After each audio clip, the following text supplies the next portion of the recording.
Salutations. I am world-renowned Professor Nigel Nightingale. Gather, my pupils. Gather. Those who wish to unlock the potential of the mind. As the great Italian philosopher Leonardo DiCaprio once foretold in the ancient scrolls, a nectar would be spawned that would transcend time, space, and all of humanity.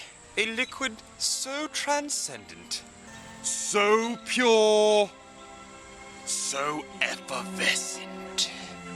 As the moment draws nigh, as the sweet supple nectar becomes one with my lips, I cannot help but feel gratitude and be born anew in its genius.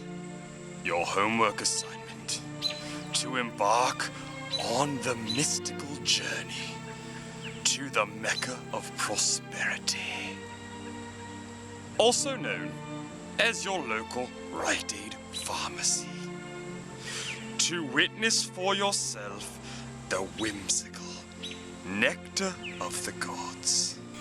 Thank you for attending today's lesson. Class dismissed.